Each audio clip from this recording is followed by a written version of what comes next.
Fala pessoal, sejam bem-vindos a mais um RMcast. Hoje é o episódio 29, né? Certo, Vidal? Já?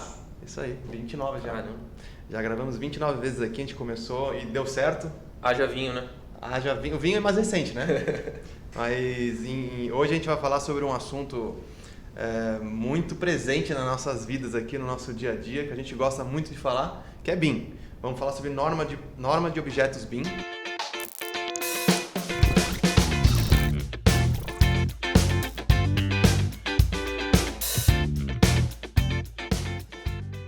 E eu sou o Fernando Guimarães, sou um dos sócios da RM+, uma das maiores empresas de cálculo estrutural no Brasil. Estou aqui com o Matheus, que vai ser host junto comigo hoje, Matheus Torre, que é nosso BIM Manager, né? Que quer falar quantos anos de BIM já, Matheus? Mais de 10 anos de BIM? Eu só tenho 10 anos de carreira e só 10 anos fazendo a mesma coisa, né? Se o BIM acabar, eu vou junto. Eu acho que não é o que vai acontecer, né? Não é. E para falar sobre esse assunto aqui, nós trouxemos dois convidados. Um é interno, que é o Danilo. Isso aí. E o Eduardo, que o Matheus vai apresentar para vocês aí. Para falar de norma de objetos BIM, ninguém melhor do que o Eduardo, né, professor da USP, Eduardo Toledo. Primeiro, já te agradecer pela presença. A gente aprende a cada reunião com ele, acompanho ele há bastante tempo aí já, acho que o Danilão também.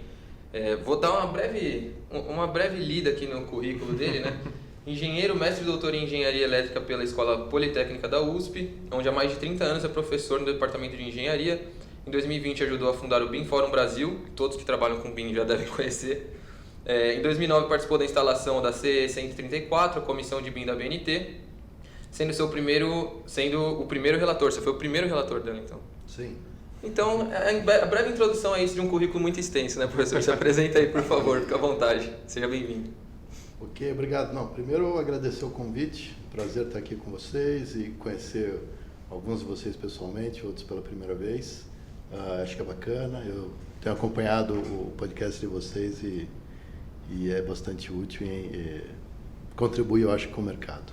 E falar de BIM sempre é um prazer para mim. Isso aí. Obrigado. E o Danilo, só para complementar aqui então, nosso especialista BIM, trabalha comigo aí no dia a dia, a gente está sempre resolvendo os desafios juntos. Se apresenta aí, Danilo, seja bem-vindo também. É seu primeiro podcast, né? Meu primeiro podcast, obrigado. Olá, pessoal. Sou engenheiro civil, formado pela Universidade 9 de Julho, sou especialista em BIM, pelo Instituto de Pós-Graduação, trabalho com implementação em BIM em empresas do setor privado e acabei caindo aqui para completar o time do pessoal aí. É isso aí. E o pessoal falou que você ia ter que gravar podcast quando fez a... Não. Se a gente avisasse, eu fugia. Pois é, faz parte do escopo dos RMers aqui. Encarar se a gente avisasse, ele ia fugir, então eu não falei nada. Falei, não, é só um trabalho privado no escritório. Na gravação ficou um pouco rápido, depois o pessoal dá uma desacelerada no vídeo, né? Tá tudo certo. Vamos lá, gente. Então, para começar aqui, uma pergunta para o Eduardo. Como é que foi o início da sua carreira e qual o seu primeiro contato com o BIM? Faz mais de 10 anos que nem o Matheus, assim também? Faz mais de 10 anos. E, bom, como o Matheus falou, né, eu tenho mais de 30 anos, 31 anos exatamente de docência na Poli USP. E, na verdade, tudo começou em 1992, quando a Poli estava fazendo a transição da disciplina de desenho técnico das pranchetas para o CAD. Sim. Pegou as duas revoluções, né? Você pegou as duas revoluções. As duas. Quem sabe a terceira. Mas, de qualquer forma, eu estava fazendo meu mestrado em computação gráfica na época e fui convidado, então, a prestar o concurso. E nem era minha intenção ser professor, mas eu cheguei e fui ficando. Mas a primeira etapa foi essa. Em 1998, quando eu completei o meu doutorado, e tudo isso foi na elétrica, né, como você leu no currículo, e na área de computação gráfica, computação por aula, não tinha nada diretamente a ver com essas coisas. Aí eu voltei e comecei a trabalhar com tecnologia da informação, que era a minha especialidade, aplicada à construção civil, porque eu sou professor do Departamento de Engenharia de Construção Civil. Então eu tenho que fazer alguma coisa na área de construção civil. Então vamos lá. E comecei a ver o que existia e trabalhar com isso e com algumas tecnologias na época. E mais ou menos por volta de 2004, 2005, a gente já acompanhava o BIM com outro nome, conhecia essas coisas todas da área, né? Não com esse nome, mas eu diria assim que mais forte no BIM a partir de 2005. E a partir daí eu podia dizer que eu como, durmo e respiro BIM, porque todas as minhas disciplinas, todos os meus orientados, todas as minhas pesquisas, toda a minha atuação extra universidade, né, nas instituições, da BNT, nos BIM fóruns e nas várias coisas, é sempre voltado ao BIM. Diria. Professor, deixa eu até aproveitar e emendar uma outra pergunta que você comentou e eu fiquei na curiosidade. Como é que foi esse início? Porque eu comecei a trabalhar com BIM em 2013, já 10 anos depois do que você falou. Como é que foi o real início? Porque para mim o início foi 13, mas na verdade já tinha começado muito antes, né? Na verdade, pouquíssima coisa. A gente criou, inclusive, um grupo de trabalho que unia pessoal do Sinduscom, alguns consultores que não eram de BIM, mas eram de outras áreas relacionadas, inovação, pessoal de projetistas. A gente chamava de grupo interinstitucional BIM, né? Tinha a BES, tinha várias instituições. E a gente se reunia e conversava como é que a gente podia introduzir o BIM, como é que a gente podia fazer isso aumentar a adoção no mercado. Foi na época, inclusive, que a Gafisa começou a fazer o famoso piloto que ela fez, em torno de 2008, 2010, se não me engano. Isso surgiu meio dentro do nosso grupo. Legal. E aquele virou o nosso piloto. Mas era assim, tudo meio experimental. Na época tinha uma coisa bacana que eu acho que ainda acontece, acho que até o Fernando estava comentando uma coisa disso antes de a gente começar, né? Que era você desenvolver os seus parceiros. Eu não sei fazer, a Gafisa não sabia fazer, mas ela tinha vários projetistas, fornecedores, etc. Sim. Vamos aprender juntos. Eu sei que eu vou te pagar um pouquinho mais caro, não o que devia ser, mas um pouquinho mais caro. Vou te fornecer aliás, os fabricantes forneceram o software para esse experimento, claro, tinham interesse em tudo isso. Aí todo mundo aprendeu junto. E claro, tem falhas, tem problemas, mas ok, estamos aprendendo juntos. Sim. Então ela desenvolveu os parceiros dela. E a gente, em São Paulo acho que não precisa mais disso, porque tem tantos, mas em alguns lugares ainda precisa. Ainda precisa. Mas a inteligência artificial aqui no podcast. Desligar mesmo, né? E na época já se tinha o entendimento do que o BIM seria hoje, assim? Vocês tinham essa visão de que ia crescer tanto, ia estar nas construções, na fábrica, orçamento, tudo? A gente tinha, na verdade, a gente era mais otimista, né? Era mais otimista? Achava que ia ser mais rápido. A gente até tem uma brincadeira que a gente faz, eu e a professora Regina, que a gente já fez muitas previsões, né? Não, em 10 anos nós vamos estar aqui, a gente parou de fazer isso. Todas as nossas previsões eram muito otimistas, né? A gente achava que a adoção seria muito triste mais realidade, rápida. Né? Muito mais rápida, mas não isso era uma das coisas que eu ia comentar. A gente falou aqui que você viveu as duas evoluções, a da prancheta para o CAD e do CAD para o BIM agora, né? Sim. Qual foi? Eu imagino que a prancheta para o CAD tenha sido muito mais rápida essa transição, né? Do que o que a gente está vivendo ainda a transição para o BIM, né? Olha, a transição da prancheta para o CAD também não foi muito rápida, não. O que eu diria mais de 20 anos. Não? Mais de 20 anos no total. Mais de 20 anos. E para o BIM, não temos 20 anos de BIM ainda, mas... Tá perto, né? Assim, teoricamente, se a gente for entender que da prancheta física para a prancheta eletrônica, que é o CAD... Assim, era uma mudança de desenho só, né? Você mudava a forma de fazer desenho, mas ainda é um desenho, né? Não muda a ferramenta. Agora, não uso o lápis, uso o mouse. Exato. Igualzinho. Não muda o conceito, não muda essencialmente o método e para que serve tudo aquilo. Isso. O BIM outra história. É outro bicho completamente diferente. Então, um desafio um pouco maior. Se isso significar alguma coisa, vai demorar mais de 20 anos. Se a gente conseguisse terminar toda essa mudança em 20 anos, estaria até bom, porque a gente já está perto de completar os 20 anos e não está perto de terminar essa transição, infelizmente. Mas é um bom argumento, né? Por que é mais complexo, por que o desafio é maior, né? Realmente é um outro método. E essa é uma coisa interessante, quando a pessoa não entende que essa transição é completamente diferente da outra. Não é só uma ferramenta. Dá tudo errado. Sim. E demora mais tempo. Demora mais. Não, recentemente, parece piada, mas isso acontece muito ainda hoje em dia. Eu conversando sobre isso com uma pessoa de uma outra empresa, E ela falou, não, eu queria entender, a gente falando sobre o Revit em específico, né, sobre essa ferramenta. Não, eu queria entender só os comandos, me mostra como é que é. Eu falei, não, calma aí, não é uma questão de comando, não é outra ferramenta de desenho. Eu preciso que você entenda toda essa história aqui antes, ó, para que serve, quais informações estão aqui, é outra mentalidade, para daí você entender como é que a ferramenta funciona. Não é outra forma de desenhar só, não é desenho, tá? É complexo. E Danilão, você aí, conta aí pra gente também a sua história do BIM, quanto tempo você está com o BIM, qual foi o seu primeiro contato? Olha, meu primeiro contato, acho que eu tentei fazer o que todo mundo tentava na época, né? Que é extrair informação do AutoCAD. Então isso foi lá em 2012. Então eu comecei a automatizar processos do AutoCAD com o Excel, até conhecer o Revit. Isso foi em 2013, 2012, 2013. Não, perdão, 2016. 16? 2016, eu errei a conta aqui. E automatizando o processo, eu fui atrás de como chegar no resultado que a gente chega hoje, né? Então foi essa coisa de dar murro em ponta de faca mesmo, na parte do Excel e extraindo informação dos projetos de CAD com Excel. Não tinha outra maneira. Mas quando você tentava isso, você ainda não conhecia o BIM e as ferramentas BIM, ou já? Não. Ainda não? Ainda não. Eu estava na faculdade, no estágio ali, batendo cabeça no estágio, tentando conseguir alguma coisa. E quando você começou a trabalhar com BIM de fato, foi de forma consciente? Assim, foi. Você entendeu o que era o conceito, falou, quero trabalhar com isso? Foi, porque assim, foi uma coisa bem... o que aconteceu? A gente precisa entender aonde a gente quer chegar, né? E foi isso que eu comecei a estudar, o que eu estava fazendo e aonde isso ia me levar. Aí eu comecei a pesquisar métodos de projeto que me levariam a isso. E foi onde eu cheguei no BIM. Aí eu comecei a estudar o BIM antes de conhecer o Revit, para saber o que ele faz, como faz, né, quais são os processos que levam a ter esse resultado.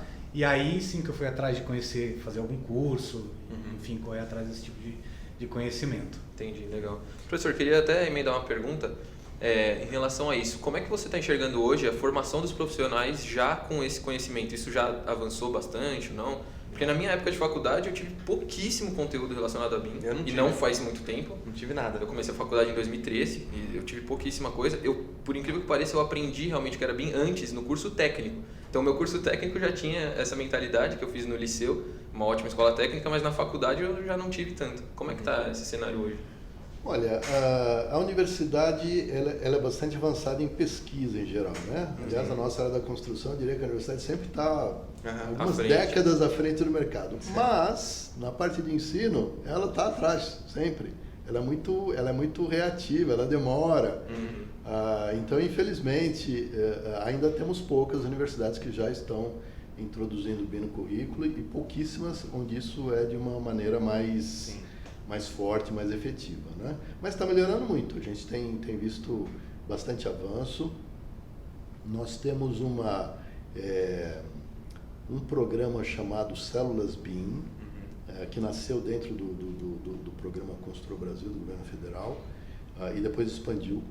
Então nós temos certamente mais uma dezena de universidades, talvez, eu não tenho o número exato agora de cabeça, umas 15, que fazem parte deste grupo, e a ideia é você criar, como diz o nome, uma pequena célula dentro da universidade, onde você tem equipamento, você tem a software, você tem pessoas, e começa a desenvolver coisas e começa a tentar... E existe toda uma metodologia, na verdade, de implantação de BIM no currículo, de análise do currículo, onde cabe BIM em cada disciplina, por onde seria mais adequado começar. E isso está sendo desenvolvido. Então, além dessas que não estão nesse programa, tem muitas outras. Mas ainda assim, não sei se vocês sabem, mas o número de faculdades de engenharia civil no Brasil chega aos milhares. É um número assim, realmente absurdo. E aí nós temos, sei lá, 10% talvez, 10% que é muito tenha pouco alguma ainda, né? coisa, que tenha alguma E é alguma coisa, né? Ainda não é aquela... Coisa. É muito pouco. Às vezes ensina apenas a ferramenta, o que não resolve muito. Às vezes é uma disciplina isolada, às vezes é uma iniciativa em geral, né? Uma iniciativa de um professor que põe algum computador na sua disciplina. Então tem muito trabalho a ser feito. O que você entende que seria o ideal em relação a isso? Olha, as melhores experiências internacionais trabalham com, em geral, uma disciplina introdutória nova que você coloca no currículo, onde você vai passar esses conceitos todos. onde você vai fazer uma introdução à ferramenta, porque queira ou não, o BIM não é a ferramenta, mas sem o software precisa das você não vai fazer nada, é fundamental. Então você ter essa habilidade básica de construir um modelo, mesmo que você não saiba exatamente o que você está fazendo, porque no meu caso, por exemplo, a gente dá uma disciplina assim, no primeiro ano, sabe que o aluno não sabe a diferença entre pilar e viga, é aquilo, mas ele já está fazendo um modelo, então tá bom, mas ele está aprendendo a modelar. E os conceitos todos que são mais importantes, que é um BEP, a gente usa CDE, LOD, entender e por quê, né? Afinal de contas, o que é esse modelo de informação, como é que... E assim, então essas coisas básicas. E a partir daí, o BIM... A gente diz, né? Quando a gente conseguir chegar onde a gente quer, ninguém vai falar mais de BIM. Ninguém fala de CAD, né? Sim. Se torna natural, né? É óbvio que eu faço em BIM. Tem outro jeito? Sim. Alguém pergunta se você desenha com caneta nanquim? Vocês nem sabem mais o que é isso. Na prancheta? Não, então o BIM vai se tornar natural. Então, em todas as disciplinas, tem uma disciplina de estruturas, de planejamento, de projeto de sistemas prediais, qualquer coisa, o BIM pode estar lá dentro. Em vez de ensinar com as ferramentas tradicionais, vai ter o BIM. Exato. Então, e assim, estou falando dos melhores cursos, né? Isso no meio. E lá no fim, idealmente, você tem um projeto integrado, onde você junta, por exemplo, fazer uma parceria com a arquitetura, tem alunos da arquitetura trabalhando com alunos da engenharia civil, fazendo estrutura, fazendo instalações, e aí sim para vivenciar o que é um projeto colaborativo de verdade. Então, isso é, idealmente usando um projeto real, externo. Essa experiência seria sensacional. Esse é o... Mas sabe, acho que se a gente começar só pela inclusão desse tema nas universidades, já ajuda muito. Porque o que impede até a evolução do conceito no mercado é justamente as pessoas nem saberem da existência dele muitas vezes. Não teve acesso. Então, às vezes, se a gente colocar uma pintinha ali no curso, já vai incentivar, estimular o aluno a buscar mais informação. E existe informação no mercado, hoje em dia, nas redes sociais, a gente consegue buscar essa informação. A gente precisa plantar essa semente lá, né? Então isso acho que é um dos motivos também dessa evolução ser tão lenta, né? A gente está atrasado então em relação a isso no Brasil, pensando no Brasil e outros cenários mais avançados. Da presença do BIM nas universidades, eu diria que tá. Porque a gente tem experiências assim no exterior, nos Estados Unidos, a gente compilou bastante, na Europa, já de muito antigas. E a gente começou muito depois, né? É que a universidade, particularmente as públicas, né, são mais difíceis ainda, porque a gente tem uma autonomia tal que eu não consigo mudar. São mais travadas, né? Você não consegue uma matéria. Eu não vou mudar e está tudo certo. Nas universidades privadas é mais fácil. A gente vê exemplos muito interessantes em São Paulo, por exemplo, de alterações radicais. Por quê? Porque é uma questão até comercial e nós vamos mudar e ponto. Simples assim, e aí muda-se. Mas nas públicas ainda é mais difícil. Mas isso não seria também uma questão cultural das instituições?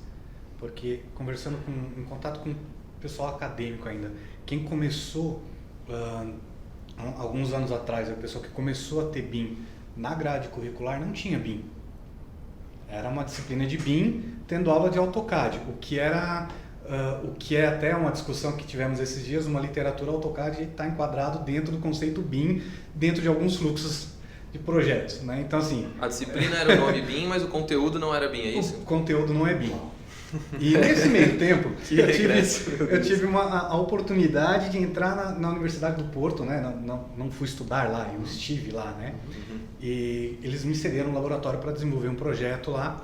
E quando eu abri uma ferramenta BIM, não tinha famílias, não tinha pasta de diretório, não tinha nada. Eu falei, mas escuta, vocês não têm nem os arquivos padrões? Não, todos os alunos que quiserem usar são obrigados a desenvolver suas próprias famílias com seus próprios parâmetros, com seu próprio mapeamento de processos. Então, quer dizer, isso não é uma cultura, porque assim, aqui a gente tem uma disciplina chamada BIM, mas não temos nenhum software BIM na universidade, né? Isso poucos anos atrás, tá? E aí, na mesma época, na universidade europeia, a gente tem esse conceito já, onde os alunos já têm que saber alguma coisa para conseguir desenvolver um projeto acadêmico. Na verdade, assim, não ter o software não é justificativa, porque é gratuito, né? Ninguém pode reclamar, mas a situação no Brasil é a mais crítica. Eu participei de um evento, acho que foi o ano passado, onde a gente pegou pessoas de vários locais do Brasil, professores, para falar da sua experiência no ensino de representação gráfica, que basicamente é com CAD. A gente já foi, quando eu entrei, eu comentei em 92, a gente usava CAD 3D, já em 1992, entrou 3D. Sim. Claro, tinha 2D também. Mas essa experiência, tem gente no Brasil que não tem nem prancheta, gente. Não é que não tem o CAD, um computador. O buraco é mais embaixo. Não tem prancheta. Então a situação no Brasil é realmente muito complicada em certos lugares, claro, nos grandes centros, nas cidades importantes, você tem infraestrutura, mas já começa a ficar mais complicado. Computador para rodar BIM mesmo, a gente acabou de fazer um upgrade no nosso, porque o nosso modelinho aí de casinha de cachorro rodava bem, quando a gente vai para uma coisa um pouquinho maior, sabe bem como é que é isso. Dobramos a memória para poder ser viável, e ainda assim é um projeto didático. Então, é um equipamento mais sofisticado, nem todo mundo tem. O conhecimento é difícil adquirir, porque se eu sou um professor de sistemas prediais, veja, o BIM é outro mundo. Puxa, eu estou muito ocupado, eu preciso estar atualizado com as últimas tendências e métodos e pesquisas, e aí você quer que eu vá entrar numa área que não é simples, gente. Antigamente a gente conseguia, põe 15 anos atrás, a gente conseguia acompanhar as notícias e os artigos que saíam. Hoje em dia é impossível você estar acompanhando. Você pode fazer a sua pesquisa, etc., mas você não sabe de tudo o que acontece, porque é demais. Então imagina alguém que cai de paraquedas nisso, nunca se interessou, não é a área dele, eu falei, como durmo e respiro bem, eu sou entusiasta. Mas o meu colega não é. Então ele vai aprender, ele vai dedicar o esforço necessário para isso, com qual ganho? Precisa ser muito bem convencido ou forçado. Então, a perspectiva é que a gente demore um pouco mais e vai acontecer assim. Talvez só sendo forçado, igual você falou mesmo, porque, por exemplo, é o que a gente tem agora igual a nova lei de licitações, né? Precisamente. Isso é uma coisa que vai ser muito importante, ao meu ver, porque tudo bem, é só para obras públicas a licitação, mas isso gera um efeito cascata no mercado que vai impulsionar muito a aplicação. E o que é que muda? A pressão do mercado. Exatamente. Né? Ir lá, bater na porta e falar, gente, chama o meu diretor e fala, olha, e aí, os teus alunos não estão dando conta. Assim, eu preciso disso e eles não saem informados assim. Porque muitas vezes não é da área da pessoa, ela já ouviu falando de história de BIM, mas não é da área dela, ela não entende. Ela não é obrigada a ter o interesse que a gente tem. Ela não entende o impacto daquilo, o que é exatamente aquilo. Então, bom, se tem, se não tem, não sei. Diferente. É preciso que o mercado mostre isso, né? E, sem dúvida, eu acho que 1º de abril de 2023 será o divisor de águas. Antes e depois. Antes e depois. Eu concordo. Vai na marra. O pessoal vai ter que aprender na marra. E o mercado privado também, ele vai tendo mais gente sabendo, mais gente com conhecimento estando mais disseminado, compartilhado, o mercado privado também vai exigir cada vez mais rápido essa migração para o BIM. Então também acaba forçando, botando uma pressão em todos os fornecedores, todas as universidades a desenvolverem o conceito BIM também para atender essa demanda, né? Essa demanda. Bom, entrando no falar de norma? Vamos lá? É que, tá vendo, a gente começa a falar de BIM, são muitos assuntos, a gente fica conversando o dia inteiro. A gente já fez vários podcasts de BIM, live de BIM, sempre tem coisa para falar. Professor, queria que você desse uma introdução para a gente do porquê de uma norma específica de objetos BIM, especificamente falando, definir assim também de uma forma superficial o que é objeto para quem está ouvindo a gente, do que a gente está falando, para que serve. Se você puder dar uma introduçãozinha, depois a gente vai discorrendo aí sobre o tema. Perfeito. Quando a gente representa alguma coisa usando BIM, né, diferente do CAD, onde a gente faz isso usando linhas e arcos e elementos desse tipo geométricos, né, no BIM um modelo é composto escolhendo elementos dentro de biblioteca e inserindo no modelo. É como um Lego, né? Mal comparando, né? Então você tem esses, não tijolinhos, mas você tem lá parede, porta, janela, pilar, viga, laje e qualquer outro elemento que apareça numa edificação ou numa infraestrutura. Então, esta é a forma de se modelar. Escolhe o elemento e dimensiona ele dentro do teu modelo. Insere e dimensiona. Ora, se eu não tenho esta biblioteca desses componentes básicos, bom, o que eu faço? Faço o que o pessoal de Porto há 10 anos atrás. Você vai ter que modelar o elemento. Sim. Mas veja, se eu sou um projetista, um arquiteto, minha função não é modelar elementos. Minha função é projetar as coisas. São coisas distintas. Então, eu paro o meu trabalho e faço uma outra atividade para a qual eu não tenho uma formação, porque não é uma tarefa fácil, né? A gente sabe que modelar objetos já vai para habilidades avançadas de uso do software, né? Um usuário avançado. Não é simples, porque tem muitas... Fazer um bom objeto é uma coisa complicada. É um desvio de função. Então, veja, nós precisamos das bibliotecas. Ok, o software já vem com bibliotecas básicas. Mas veja, eu quero usar essa luminária aqui, que está iluminando a gente no meu projeto. Eu quero essa bonitinha, com as bolas de ar, não sei se a câmera pega, mas é uma luminária muito particular, e tem que ser essa. Mas essa não tem. Puxa, mas é o fabricante brasileiro, de repente, que faz isso, ele não tem. Mas eu gostaria que tivesse. Então eu começo a ter que adaptar ou usar objetos genéricos, que não é ideal. De repente o genérico não tem as mesmas dimensões, pode ser que a altura fique diferente, o taco vai bater na luminária, aqui na nossa mesa de bilhar. Então é fundamental você ter os elementos, as bibliotecas dos produtos que você usa no seu mercado. E nós temos muito pouco ainda no Brasil. Está melhorando muito, mas ainda é muito pouco comparado com o que se tem lá fora. Então, entendemos que o objeto BIM é o bloquinho fundamental que eu uso para fazer a criação do modelo, e a necessidade de ter esses elementos que correspondam a produtos reais que eu vou usar e especificar no meu projeto. Muito bem. Os fabricantes, existem várias categorias. Primeiro, aqueles que nem sabem o que é esse tal de BIM. Alguém liga lá, não, você tem biblioteca BIM? BIM o quê? Para quê? Não tem um estoque. Esse é um problema.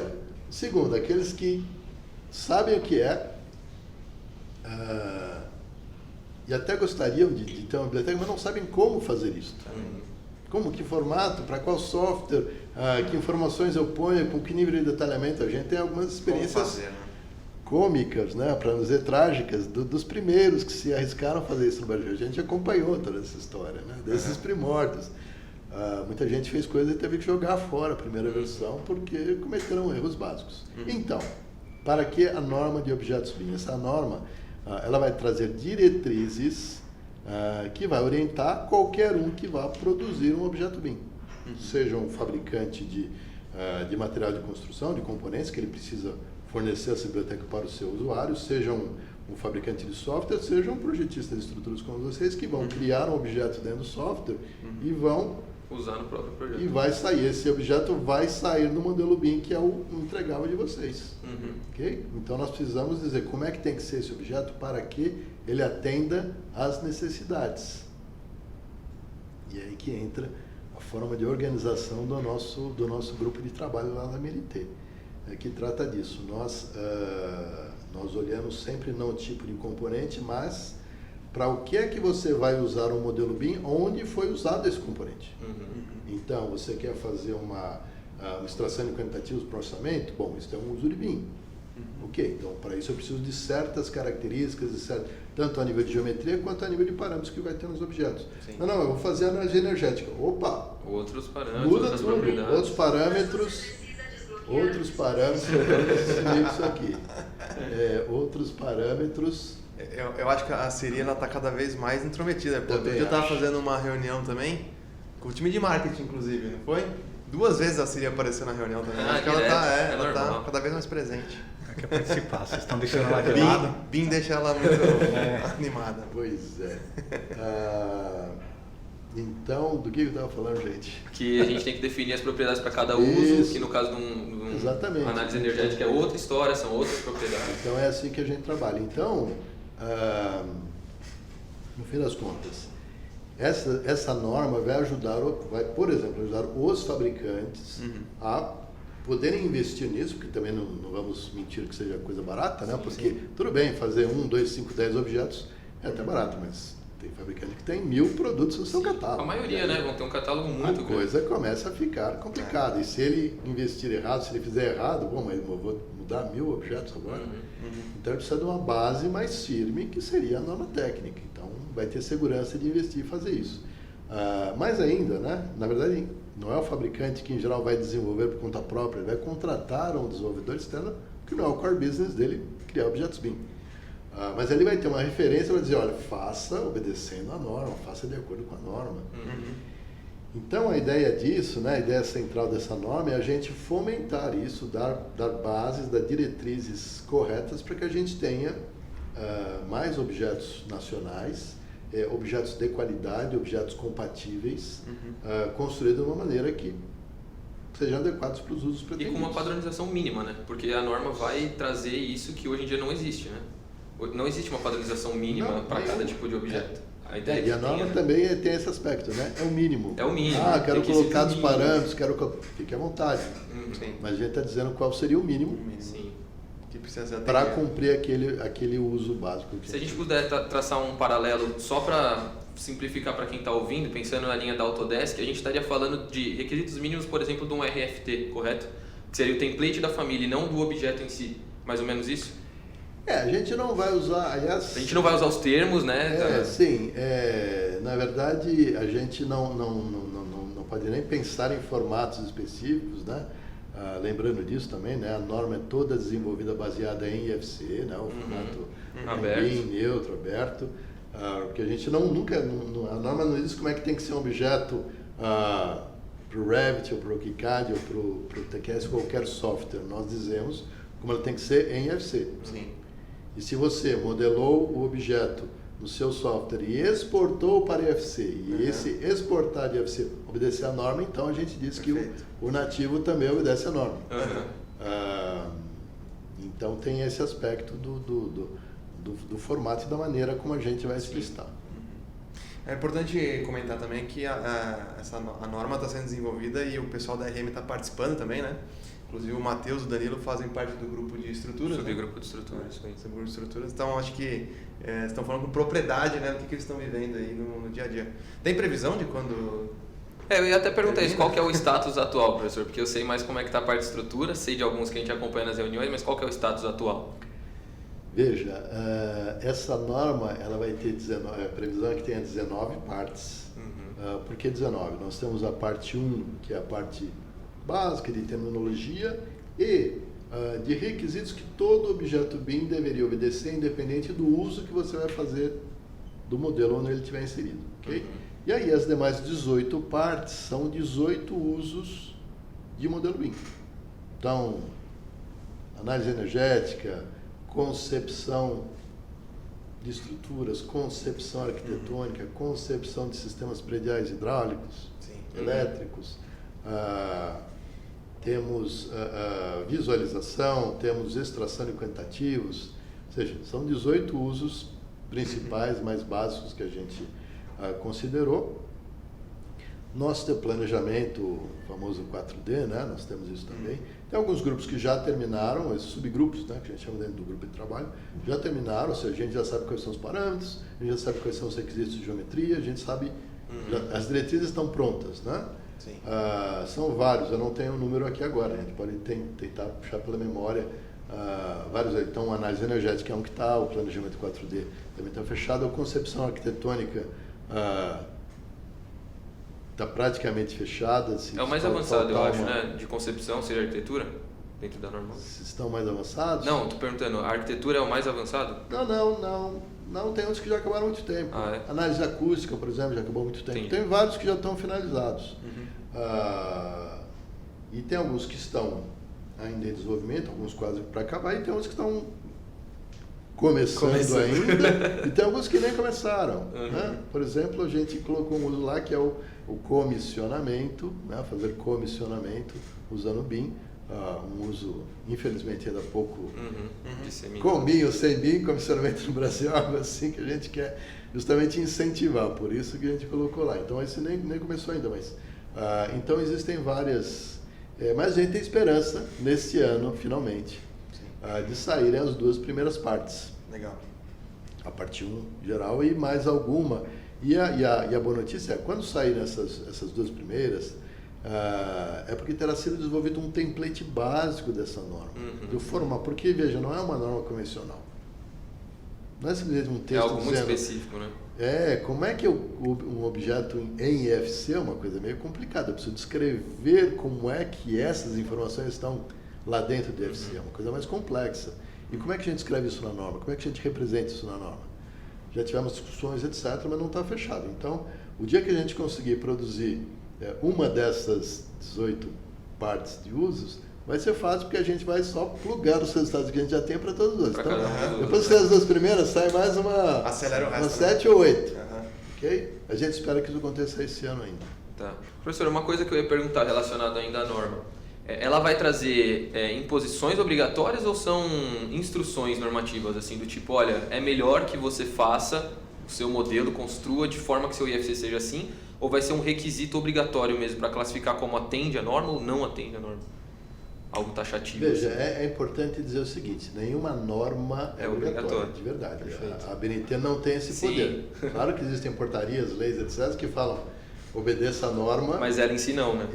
E essa é que dá a obrigatoriedade, não a norma em si. Então, da mesma forma, essa norma de objetos não será obrigatória, mas ela dá diretrizes que vão ser extremamente úteis, não só para os fabricantes, mas também para os contratantes, né? Ou seja, quem vai num empreendimento bem qualquer, veja, se a norma diz quais são os requisitos mínimos de informação dos objetos para tal uso, e eu quero fazer tal uso no meu empreendimento, bom... Você já tem um norte aqui, né? Já está dado o que eu preciso ali. Claro, posso precisar de outras coisas, mas eu tenho o básico e eu posso colocar esse contrato e falar, olha, faça e todos os vezes que você inserir lá, devem obedecer a norma. Então, certamente, isso vai ser um uso que não é o uso central da norma, mas eu tenho certeza que ela vai ser usada para isso. E pedida isso. E por isso eu acho que ela vai ser muito citada. Eu imagino que ela vai ser, óbvio, né? Não ela própria, mas leis irão impor a utilização dessa norma, igual a gente citou a lei de... Oh meu Deus, toda vez está fugindo a palavra. A licitação. Igual a lei das licitações. Quem sabe no futuro a gente tem uma lei que obrigue que a licitação seja feita com uma empresa que trabalhe com BIM dentro dos padrões da norma, né? Algo do tipo. Eu imagino que isso possa acontecer. Como você quer um projeto estrutural que siga a norma de estrutura, um projeto de instalações que siga a norma de estrutura, e se não seguir é problema. Da mesma maneira, eu quero modelos... Para garantir a qualidade, né? Segurança. Até porque é isso, né? Porque o que a gente vê muito, né? O que a gente até já viu muito de licitações públicas. Aquele catatal, né? O edital, usando tudo... E lá perdido no meio da coisa, tem, e faça em BIM, tá? BIM como? Como se fosse assim, né? Só colocou a palavra mágica ali então, vai sair. Você disser, faça em BIM, pode deixar. Chegar lá no BIM, te entrega o modelinho, porque você não faz nada com ele. Então, até para evitar isso, né? Facilitar, né? Para o contratante, vou ter a certeza de que eu vou ter um modelo, a certeza não, mas... Pelo menos uma parte das informações. A chance é muito maior do que sem a norma. Que não vai faltar o essencial lá dentro. Porque acontece mesmo, tem muita gente que chega nessa demanda, nesse desejo de trabalhar em BIM, fala assim, a partir de amanhã eu vou trabalhar com projetos BIM. Aí chega para o fornecedor, eu quero em BIM, tá? E essa é a única solicitação que ele faz. Aí cabe a nós, muitas vezes, né, chegar para o cliente e falar, vamos fazer uma reunião aqui, deixa eu te mostrar meu BEP, como eu trabalho, o que você espera, quais usos, sabe, toda aquela conversa que você tem que ter. O cliente não entende, ele acha que é como se fosse uma mágica, basta ter o modelo e tudo. E eu terei todas essas vantagens maravilhosas que eu ouço falar do BIM. Ele tem que entender que ele tem as vantagens se ele fizer os usos do modelo. Se ele usar o modelo. Tem que saber eu usar. sempre brinco, eu falo das minhas aulas. Eu comprei um carrinho de pipoca maravilhoso, é todo de inox, é lindo. Ele está na minha sala e eu nunca saí para a rua com ele para vender pipoca. Ou seja, inútil, né? É um elefante branco. Não faz nada. E para você fazer o uso que você espera, você tem que ter um modelo construído já com aquela finalidade, né? Aí que está o negócio. Acontece direto também, algum cliente fala, quero um projeto em BIM, beleza. A gente faz aquela aproximação, explica, mostra, faz um alinhamento. Chega lá no final do projeto, ele acrescenta um uso que ele não colocou lá no início. Para quem trabalha com BIM sabe o que isso significa, né? É um retrabalho enorme, volta, dor de cabeça, refaz modelo. que para ele às vezes ele nem entende o retrabalho que ele está gerando. Porque ele não trabalha ainda com BIM, está começando e ele não tem noção da profundidade daquele assunto, né? É muito complexo. Por isso que o importante no início de qualquer trabalho ou contrato, alinhar bem as expectativas e como fazer, o que quer do modelo, né? O Matheus fala muito isso, né? O que você quer do modelo, o que você quer do BIM. Não é só fazer BIM, para que você quer o BIM, para qual uso, né? Sim. Sem isso você não tem nem muito direcionamento do que você vai fazer, né? Queria até ouvir a opinião do Danilo também. O Danilo foi humilde na apresentação dele, mas ele tem uma experiência muito legal com a parte de projetos pré-fabricados, né? Sempre trabalhando com BIM. Ele fez a implantação na outra empresa em que ele atuou. Para você, como quem trabalhou dentro de uma fabricante mesmo, o que você enxerga em relação à norma? Porque, claro, ela não atinge só fabricantes, né? Ela vai atingir todo o mercado, mas os fabricantes talvez sejam diretamente impactados, assim, né? Porque agora você tem um padrão que você tem que produzir em termos de biblioteca BIM. O que você acha em relação a isso? É um pouco complicado de falar porque, assim, dentro do segmento pré-fabricado, não só na empresa que eu trabalhei, mas em outras empresas que eu conheci, não segue um padrão de implementação. Então, é mais um mapeamento de processos de como a empresa trabalha e o que ela quer. Ou seja, é algo interno e não um padrão de mercado. Exatamente. Então, para você ter ideia, o que é comum nas empresas que fazem entrega de projeto em pré-fabricado é não cobrar o projeto. Né? Então, as empresas não cobram. Só que ela não tem o retrabalho de fazer um projeto de estudo preliminar e depois um projeto executivo. Né? Então, o que ela faz? Ela faz um projeto, um pré-executivo, tá? Grosso modo falando, omite as informações e entrega o projeto para o cliente. O cliente aprovando, ela não tem que refazer o projeto. Ou seja, a gente já está numa etapa avançada do projeto. Pulamos uma série de etapas num processo normal, mas que o cliente não paga, ele não tem que ter. Né? Ele só vai ter a partir do momento que ele fecha o contrato e paga. Fechou. Né? Então, assim, é um pouco complicado a gente encaixar esse fluxo. E quando a gente entra na parte da fabricação, aí já é outra coisa. Acho que, sei lá, quase 100% das empresas em pré-fabricado, quase, ainda usam CAD. Não usam até a parte de cálculo no TQS, exporta para o CAD e vai no CAD. Não, mesmo quem faz todo o processo do desenvolvimento do projeto em BIM, chega na fabricação, está em CAD. Fabricação vai no CAD. Vai no CAD, eles não usam. Então Por que você acha isso? Porque eu acho que o BIM ele tem tantos benefícios para a etapa de fabricação, assim, né? A relação entre a industrialização da construção e o BIM me parece, olhando de fora, muito vantajosa, né? Por que você acha que não avançou? Custo de implementação. Sério? Só por isso? Porque aí cai na mesma dificuldade que os outros setores, né? Mais ou menos. O que acontece? Numa empresa de pré-fabricado, vamos dar uma ideia aqui, vamos resumir um processo de implementação. A gente faz um mapeamento de processo e o projetista, literalmente, ele trabalha com códigos. Então, eu não vou modelar um pilar, eu vou digitar um código, o Revit busca no banco de dados e coloca o pilar ali, acabou. Quando a gente faz isso, você reduz drasticamente o nível de pessoas trabalhando.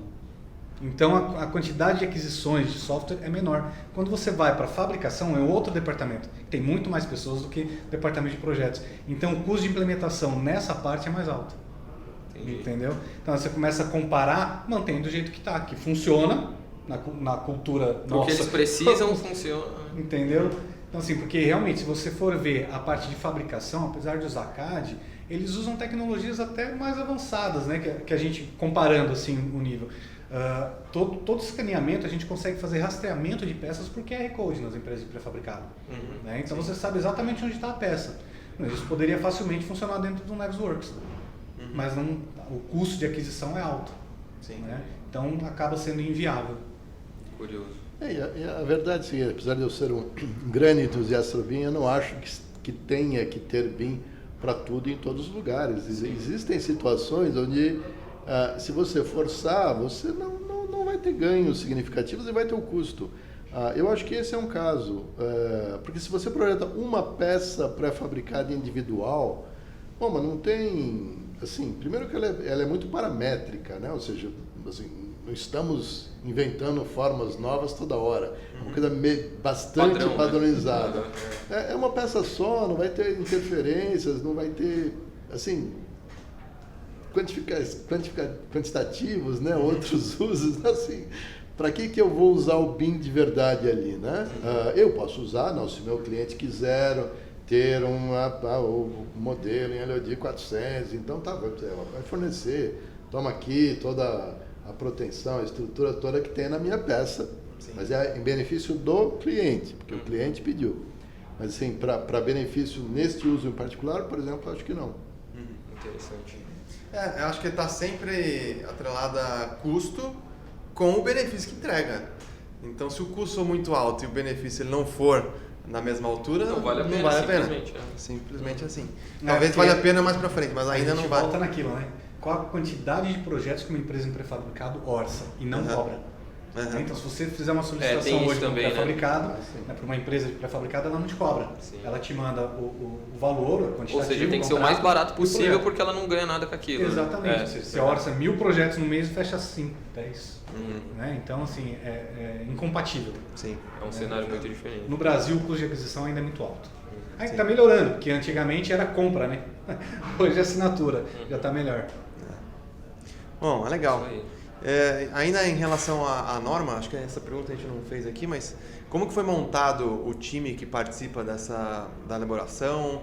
Como surgiu, né? Quem que está participando? Olha, dentro do nosso grupo de trabalho, nós temos, bem no começo, a gente tinha todos os fabricantes de software, então, todos lá, os mais importantes do Brasil. Sim.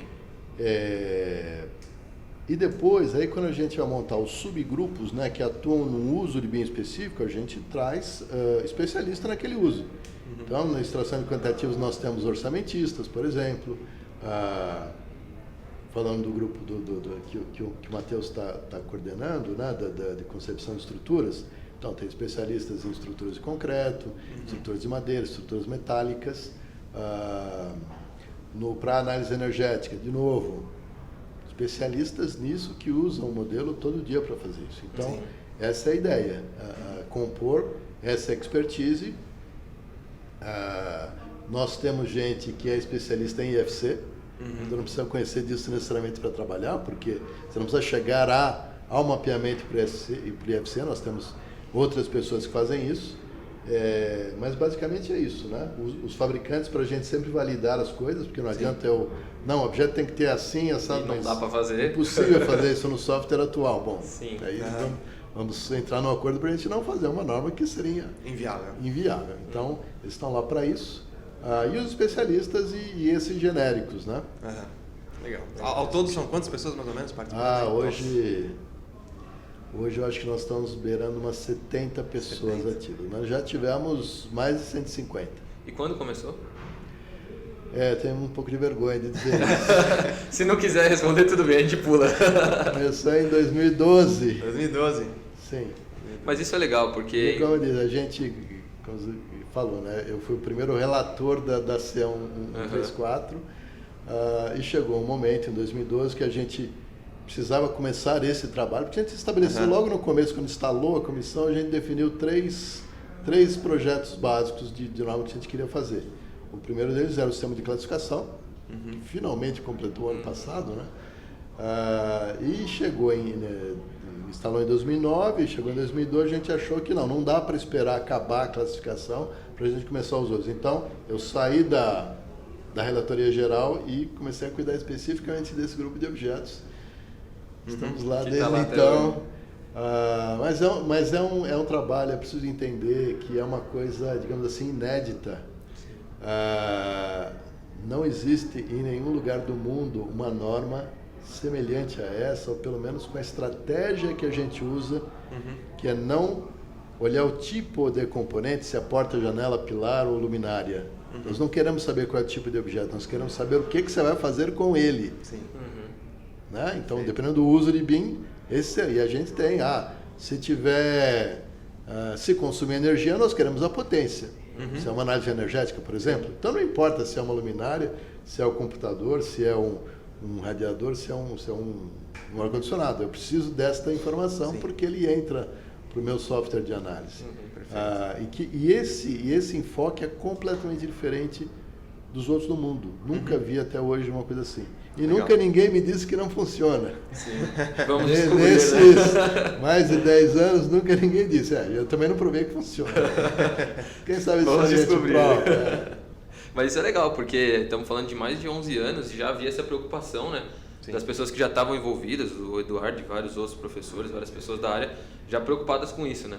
A gente pega o material, às vezes, que o outro coordenador do subgrupo passou pra gente e tem ata de reunião lá, às vezes, de 2015, 2016... Eu fui entender que já estava rolando há tanto tempo quando eu fui vendo esses materiais, porque eu estou participando há um ano e pouco, né? Bem mais recente. Sim. Então você começa a ver assim, a profundidade realmente do assunto. Se fosse algo simples, a norma já estava pronta. Exatamente. As coisas são como são hoje, existem essas definições, existe uma filosofia porque houve aprendizado. Sim. A gente não sabia dessas coisas e não tinha onde olhar. E quando a gente conseguia alguma norma sobre esse assunto internacional, eu sempre brinco, né? Você torce assim, chacoalha e cai uma gotinha de informação. Ou seja, isso aqui nada, você não faz objeto com o que está dito nessa norma. É tão genérico que não serve para nada. Então, é um enfoque completamente diferente. Então, a gente aprendeu a fazer, criou uma maneira de fazer isso.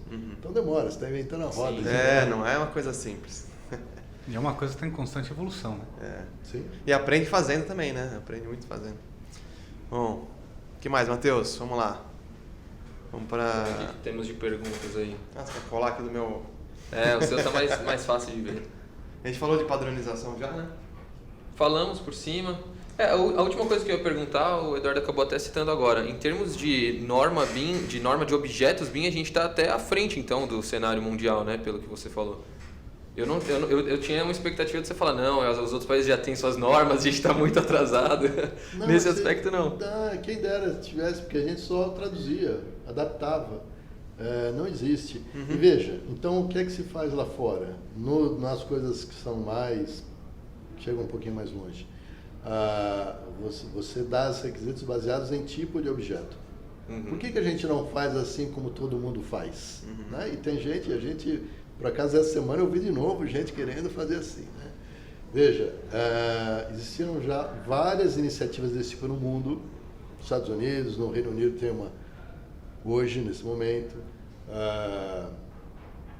E a gente já estudava isso. Por que eu assumi esse grupo? Eu estava orientando mestrado nessa área, na época, em 2012.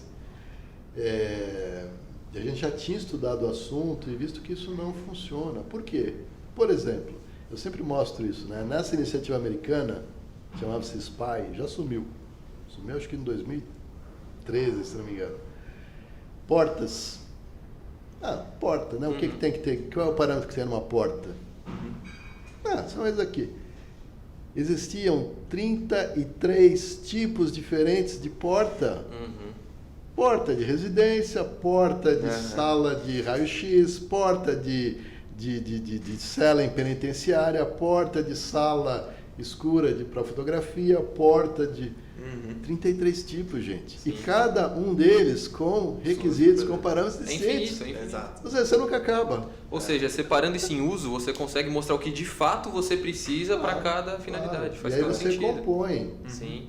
Você compõe. O que eu quero? Eu sou um fabricante de luminária. Puxa, eu quero concepção arquitetônica. Puxa, eu quero porque o arquiteto vai pôr uma minha luminária que é bonita. Eu quero, sei lá, concepção nós temos um que é os sistemas de iluminação. Ok, claro, esse é o básico. Talvez sistemas prediais elétricos? Sim, afinal.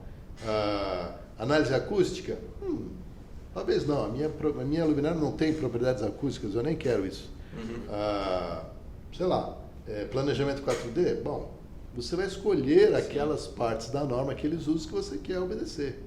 Então não é obrigado. Mas pelo menos vai ter uma coisa bacana que o usuário vai ter um parâmetro que diz quais desses usos ele obedece. Sim. Então, se eu quero fazer um uso que eu não sei se aquele modelo está ou não preparado, é muito fácil você varrer todos os objetos, verificando, olha, esse não estão preparados para isso. Então, pelo menos eu sei, e aí eu vou tentar resolver o problema daqueles.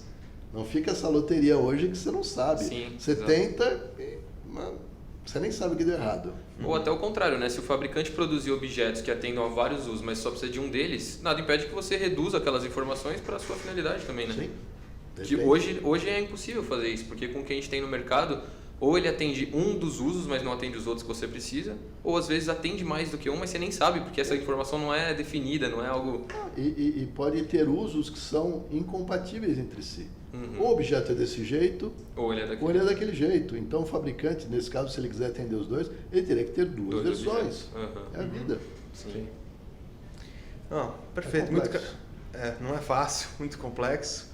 E eu queria só para a gente encerrar aqui o assunto, né? Você tem mais alguma pergunta? Não, acho que tem muito conteúdo. Eu acho que muita coisa. A gente viu que não é simples fazer uma norma, muita gente envolvida, as melhores pessoas do Brasil em BIM, né? Elaborando. E eu queria a visão de vocês sobre a situação do BIM hoje no Brasil. Em que nível vocês acham que dessa transição que a gente comentou, 20 anos da prancheta para o CAD e agora do CAD para o BIM, em qual etapa a gente está? Em que nível, assim, percentualmente, até onde a gente chegou, sabe? E olhando mais assim, podem falar como um todo, construção civil, mas também especificamente sobre o mercado imobiliário, que é o que a gente atua mais. Assim. Como é que vocês estão enxergando? Eu primeiro? Eu acho o seguinte, evoluímos muito, temos evoluído bastante. É aquela coisa que é difícil, né, fazer essa subida, mas de repente quando você já está lá em cima, as pessoas engrenam e aí é ladeira abaixo, né? A adoção é muito maior, né? Porque aí todo mundo já está desbravado o caminho, já tem todas as ferramentas, tem pessoal, tem tudo, e se eu não fizer, eu estou fora do mercado. Então a coisa vai de vez em pouco. Não chegamos lá ainda. Não chegamos nesse ponto. Então ainda é um caminho. Mas, em relação à América Latina, estamos razoavelmente bem. Né? Eu diria que Brasil e Chile, dentro da América Latina, são os líderes nisso. Mas estamos atrasados, assim, relativamente atrasados em relação a vários países da Europa, Estados Unidos. Até mesmo Índia, né? Acho que Índia também, eu vejo muito material que vem de lá. Sim. Japão. E existe alguma, a Alemanha é um pouco mais atrasada, porque pareça. Mas nós temos, assim, não dá para perder a esperança. Nós estamos relativamente bem. Eu acho que nós temos... existem países, gente, que em geral o BIM começa pela universidade, né? Porque é onde você tem a coisa mais avançada, que tem gente estudando aquilo. Tem países que não tem sequer isso. Então, nós estamos falando uma coisa que a pessoa não sabe o que é e não tem para quem perguntar. Então é mais difícil. Já está muito mais vai ter que no início ali. Então, e nós somos privilegiados nisso. Tem muita gente, nós temos muitos especialistas, a gente tem muito material. A gente tem, com todo orgulho de falar, temos o BIM Fórum Brasil. Nós temos já uma estrutura bacana, então a gente tem tudo para decolar. Legal. E estamos em situação bem melhor que muitos outros países que estão engateando, de verdade. Legal. Então não estamos no cenário otimista, no então. Topo, mas você, como um professor, daria nota 6,5, 7, é isso? É uma boa. Dá para passar, dá um 7,5. Você concorda, Danilo? Concordo. Acho que assim, hoje no Brasil a gente tem diversos canais aí para colher informações. Tem muita gente disponível no mercado para estar atuando junto, de forma colaborando com o conhecimento. Mas em termos de desenvolvimento nas empresas, as empresas de pequeno porte eu vejo que elas estão sofrendo mais, e muito. Eu vejo isso porque empresas pequenas que contratam automações em BIM, você acha, pô, já faz automação em BIM, quer uma automação, então já usa o BIM. Não. Você quer pular de cabeça. Mas aí você vê que elas estão querendo entrar, né? Então, assim, tá um passo legal, né? Então, assim, eu acho que é otimista, tá chegando e vai chegar rapidinho. Boa. Né? Tá bem melhor do que antes. E concordo com o que o professor Toledo falou, das faculdades, é ali que a gente planta semente, né? Sim. Então acho que isso tem que continuar assim, que uma hora engaja. Nós temos um dado, gente, na pesquisa que o BIM Fórum fez entre arquitetos e engenheiros, que é um dado impressionante, não tenho o número exato de cabeça agora, mas certamente é maior que 90%, acho que chega a 95%, dos entrevistados tiveram alguma experiência que foi interrompida, ou seja, começaram a tentar implementar BIM e parou por alguma razão. 95%? Sim, é uma coisa altíssima. O que mostra isso? Mostra que as pessoas não estão bem informadas, na verdade, não entenderam bem o que é esse tal de BIM e começam a fazer isso de uma maneira inadequada. E aí para no meio do processo, ou porque Sim. Parou no software, ou porque criou um modelo e não consegue usar esse modelo, ou porque a coisa custa um pouco mais cara do que imaginou que custaria, porque afinal... e assim vai. Então nós precisamos ainda de muita informação, esse podcast aqui é bom, e tantas as outras coisas. Uma das funções principais do BIM no Brasil é a gente divulgar, compartilhar conhecimento. Né? Mas esse dado, de certa forma, é interessante também, né? Porque mostra que muita gente tem um interesse, pelo menos, sem né? Dúvida, sabe? O primeiro passo, pelo menos, existe. O outro resultado acreditam que o BIM é importante, que seja útil e dizem que querem implementar. Mas em algum momento do processo ficou para trás, né? Provavelmente pela falta de informação e conhecimento mesmo. Exatamente, Mas, bom, eu acho muito interessante, eu tenho uma visão parecida. Eu acho que a gente está ali no 6, 7, como o Toledo falou. Mas eu vejo muita evolução e eu também sou uma pessoa naturalmente otimista, acho que a gente tem que ser. E eu acredito que muito num crescimento exponencial.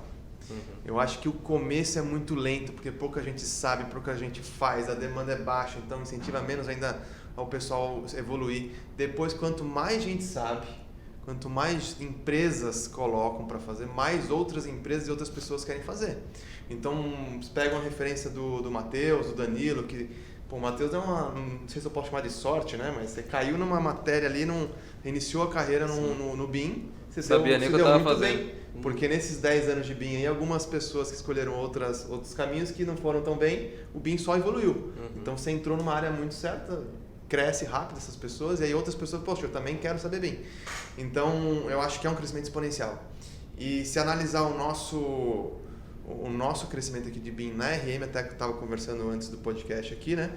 Mas até para o pessoal saber, nós temos um acompanhamento de percentual de projetos em BIM que a gente tem, e tem crescido muito no último ano, 2022, a gente teve muita entrada de projetos BIM. A gente está chegando em 50% dos nossos projetos já dentro do conceito BIM. A gente não faz todos porque o nosso cliente precisa saber o que fazer do modelo. Não, e só para deixar claro, esse 50% é a exigência do cliente, né? Assim, não é que nós só queremos fazer 50%. Exato. O mercado já tem 50% de demanda. Exatamente. 50% dos nossos projetos são demandados em BIM. Quase 50%. Mas eu estava comentando também que a gente tem algumas empresas também significativas na nossa carteira que ainda não fazem.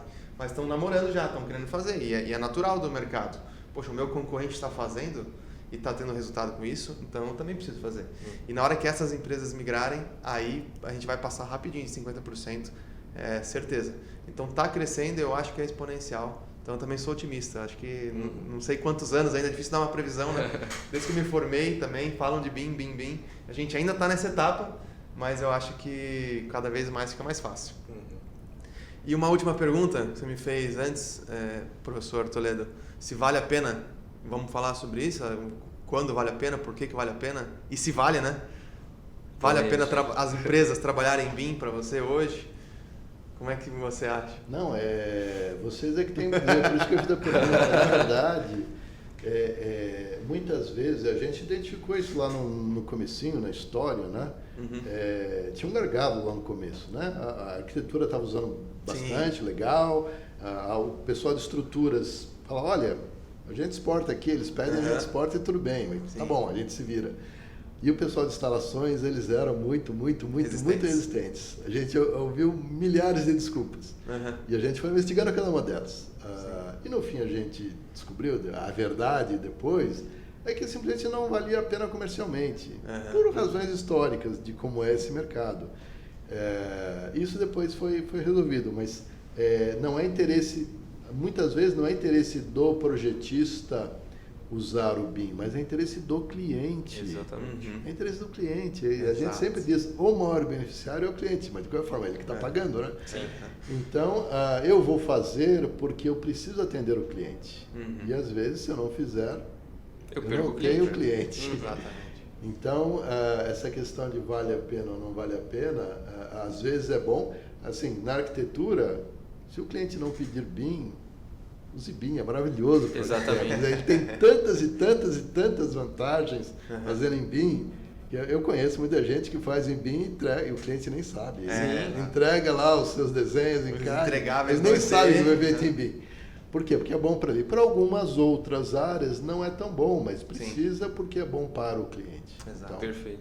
Eu falo muito isso aqui também, né, Fernando? Porque a arquitetura, ela sai de um desenho manual em que ela tinha que fazer inúmeros detalhamentos, um volume de entregáveis enorme manualmente, ou mesmo que fosse com alguma automação, mas ainda desenhos, para uma ferramenta que de cara já entrega tudo isso para ela com muito mais qualidade, confiança e mais rápido. Agora, estrutura, por exemplo, a gente sai de um software que já era automático, já gerava os entregáveis de forma muito natural dele, foi feito para aquilo ali, para um outro software que faz BIM, mas não faz algumas coisas que o outro fazia antes.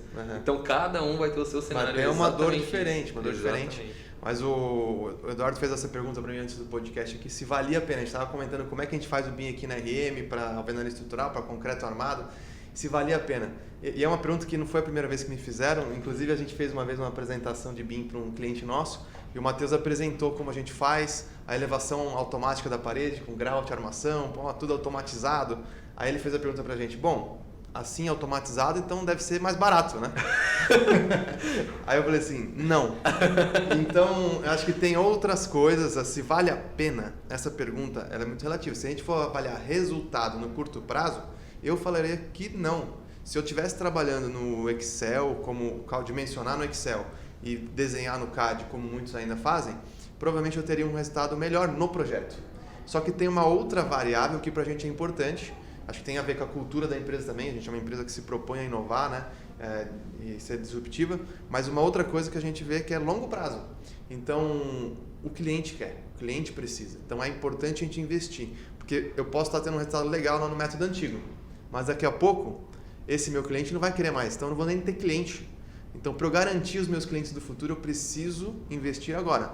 Pode impactar um pouco o meu resultado no curto prazo, mas quanto antes eu começar, mais eu evoluo, para quando o mercado, de fato, chegar num nível de maturidade, eu estou bem preparado e aí eu vou ter mais resultado que os outros. Então, eu acho que é por isso que vale. Para mim, vale por conta disso. Vale as empresas fazerem visando no futuro e várias pessoas estudarem também para surfar essa onda, né? E atender a demanda do mercado. Então, acho que vale por isso. É isso. Vamos pro Burning Questions? Vamos.